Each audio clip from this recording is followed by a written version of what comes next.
Ruto must go are the echoes of war that we have been always saying and chanting almost 1.5 years after William Samoei Ruto took oath of office as the president of Kenya.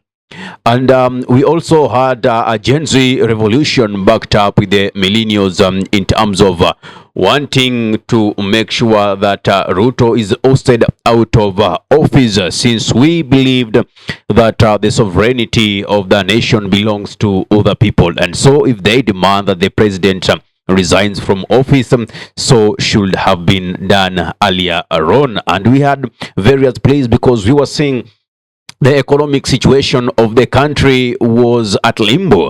The economy of the country was running down. Companies were closing, businesses were closing, people were losing employment against what they had promised people during the elections or during the campaigns in the manifesto of the bottom-up economic model, what they call the trickle-down effect, which has proved not effective in this regime and in this era. So this was marred with lots of demonstrations. A lot of youth were unalived, and that led to even a much stronger, revolution. A much stronger demonstrations were being staged. Occupy Parliament, Occupy State House. Now there is this question that I would like us to ask ourselves. Ruto must go. Very true. I also support that notion that Ruto must go, and never again should we elect such kind of a president or a president with such a character. Therefore, my question is, after Ruto goes, who comes in? Because already the people that have declared interest of clinching that presidential seat are people of questionable characters. For instance, Raila Amolo Odinga and the ODM party, by extension, already said that they will fill in a candidate come the year 2027. Now, truth be told, ODM will not field any other candidate different from Raila Amolo Odinga. I can tell you that for a fact. And Raila Amolo Odinga, we know, is not the best president this country could have. In fact, Raila Amolo Odinga could make one of the worst presidents that Kenya will have. Because one, Raila Amolo Odinga judged against integrity, zero integrity. Raila Amolo Odinga with democracy, no, never. That is water and oil. I know you will come here, tell me what you think you know, but you don't know. Therefore, for me, Raila is someone who has never wanted responsibility. Raila has been a person who always wants title minus responsibility. But they believe these are the pure truths and logical truths that you people don't want to be told. But I don't care what you think about it, but I just called it bold talk in my previous videos. Now, yesterday I also, in this link up here, I also talked about Fred Matiang'i being back in the country and how he wants to run for the presidency. And I gave various reasons as to why Matiang'i is not the candidate for us to elect as a president. Because during his tenure as the CS for Interior, state-sanctioned abductions were so much, extrajudicial killings were so much, bodies of unalived persons were being found in Riviera alongside other places, and the families of these people unalived till date have not received justice, and government is saying nothing about it. Therefore, there is a person that so many atrocities were committed under his watch. Therefore, I put him aside in that equation. You may say that we go through Young Taxway and we choose Morara Kebaso. But now, Morara Kebaso, you are doing Vampire Diaries. Again, you went and kept quiet. Again, now we are having rumors. You are associating with some questionable characters in government. And when asked, I saw you tweeted that it is true that you are meeting with people, but you won't disclose the contents of private conversations that you hold with people, which I agree is okay. It is not good to be a snitch, but remember, there is that trust that people gave you, and now they feel like you are becoming a betrayer, just like Kasumel Makor became a betrayer. So again, there are other candidate. Maybe you guys will be thinking of is Kalonzo Musyoka. Kalonzo Musyoka, these are just same monkeys in different forests.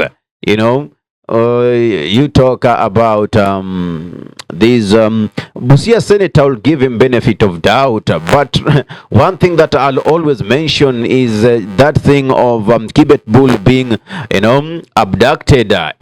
Yet he had intel, and instead of giving this intel to the young man to take caution, he just kept quiet with it and just gave the intel that he had from his security men of questionable characters outside the premises, especially during his meeting with the Kibet Bull, and not taking action then makes me feel like this a leader who will be slow to respond to emergency issues. Therefore, that is the only thing I'm holding on for Okia Umtata. But again, we have Rigathi Gachagua, who is now proving to be a darling of the mountain.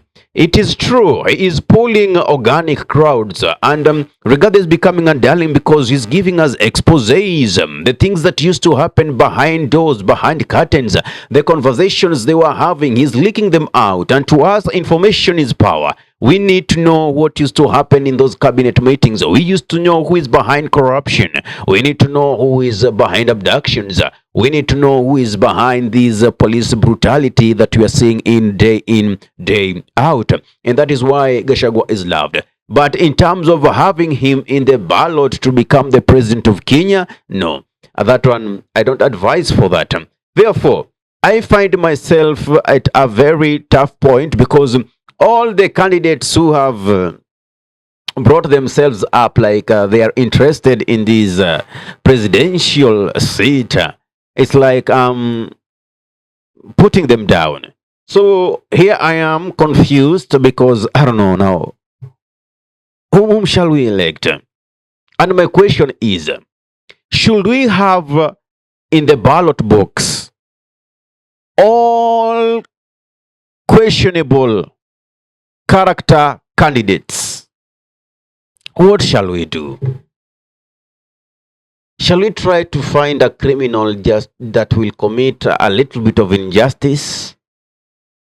I don't know.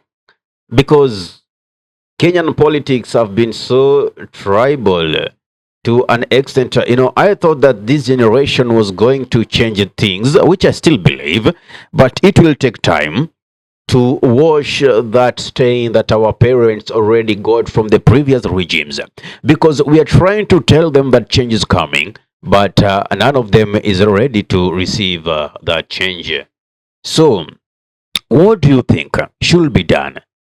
So it is my humble plea, young Turks, the youths, kindly, if you know you have all it takes for you to vie for the presidency, you have all it takes for you to vie for a gubernatorial seat, a senatorial seat, a women representative, member of parliament, MCA, the coming elections of 2027, kindly, I will wish to see so many young people vying for these positions.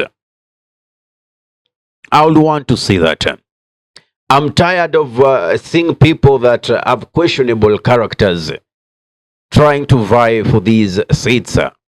You know, we've known Raila, we've known, Kalonzo, we know Ruto, we see what he's doing. We know Matiangi, all those cabals, Mudavadi, Wetangula, all those.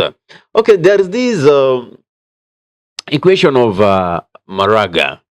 And there's also rumor that this could be a proxy of Ruto's government. I don't know. But rumors says that there is something that they're holding against Maraga. and they could be using him as a bait. So these are unconfirmed political allegations, but once we get a hint of them, we shall come and let you know. Because remember again, in politics, you leave no stone unturned. Whatever information you get, you have to dig deeper and get to know the reality of the issues at hand. So the big question is, we do not want Ruto. Yes, we agree, including me. I don't want Ruto to be the president come the year 2027. In fact, if possible, he should have been ousted from office by now. But now, the question is, the people that we thought will represent us as a nation, as a people, as citizens, are the same people who are trying to get into government through the back door. So, where does this leave us? What is your take? Give us a comment in the comment section below. Ahmed Khalif is my name for the Unscripted Talks here in Dub Radio. If you're watching from our YouTube channel, kindly subscribe and press the notification button so anytime that we are live or we upload content of this nature, you'll be the very first person to be notified. Assalamu alaikum warahmatullahi wabarakatuhu. Kwa timba kali za Afrika, Dub Radio ndio mpango mzima.